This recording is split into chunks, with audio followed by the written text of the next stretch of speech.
Welcome back. Part 2 of my anti-vegan arguments videos.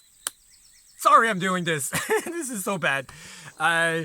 It's like, these are good points. You know, that's the sad thing. There is like a way to debunk that, but for most vegans, my next one is cannot be applied. You gotta find other solutions, but there are solutions. I mean, it's just not the end of the world. So, okay, this video, zinc. If you're vegan, if you're even eating meat, actually, most meat eaters have a zinc deficiency, period. Zinc and copper, it's always together, and copper cancels the effect of the effects of zinc.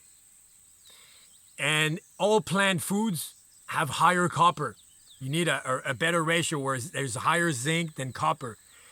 And like, why do people say they have more white hair when they age, more hair in the ears or the nose, or they lose their senses, you know, lose touch, lose taste, lose sight, even they lose they lose their senses. And well, guess what? That's a deficiency in zinc. It's typical of a zinc deficiency. And the only way to counter that, to have higher zinc than copper, well, there's 4 ways. So here they are. First, carnivore diet, sure, but you need to eat like the liver, the heart, you know, like a lot of meat. And it's not all meat that has higher zinc than copper. Seriously. So most meat eaters out there have a deficiency in zinc because they don't eat the liver and the organs mostly. So good luck with that. I mean, if you want to be a carnivore and eat that food, that's your choice. But I mean, you are imposing your choice on others, so it's not. Anyway, it's not right. Anyway, so second option is oysters, clams, mussels, you know, seafood, seashells, like shell food. These guys, they have a higher zinc than copper, higher ratio, and then they also have omega-3 and zinc and B12, which is kind of a problem with the vegan diet. And it's kind of accepted in the vegan movement to eat these almost plant animals. But for me, I don't know. You got to boil them alive. So you got to just grab them. If they're dead, you don't want to eat it. So how do you kill that? What do? You know? So you got to boil them alive. And I don't like it. They open up and they look for help. You know, like, oh, you know, and they do have legs. You know, they have these little hairy thing. And I used to chase razor clams on the beach in close to Alaska in Haida Gwaii Island. I used to hunt razor clams, and when you know there's one in the sand, you have to start digging, and you have to dig real quick because he goes deep really fast. So damn, you know, they are intelligent. So anyway, so oysters is one. My third argument for, ways to help this is supplements. Simple, you just get zinc supplements.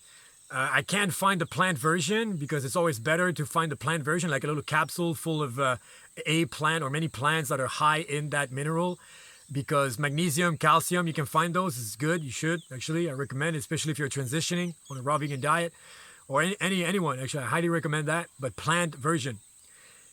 So yeah, zinc, just a pill, like a tiny pill of pure zinc will do some good.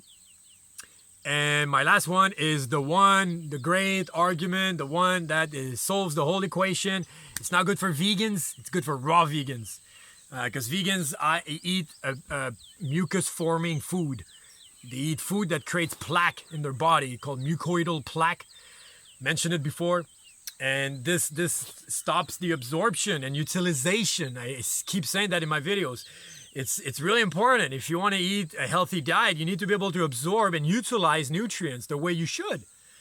And this is where science gets lost. This is where our models are flawed, completely flawed. Like we can have enough sodium on just a few apples a day. What? There's no sodium in apples. Well, there is.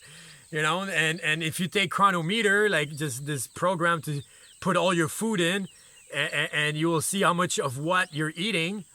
And on a raw vegan diet, I'm telling you, you're gonna lack a couple things. But you don't on the long term once you get rid of that plaque, which is really quick, and once you utilize better, which can take a while though. That's why I recommend to supplement if you're transitioning to a raw vegan diet for the first year or even 2 years. And that's another video. Check them out. Check them out. So yeah, that's the best argument out there. It's good for raw vegans because once you get your utilization and absorption on point, you're golden. Don't worry about any of these supplement stuff. But until then, you will have a deficiency in zinc. That goes for everyone, seriously. So that's it for today, and I hope you liked it.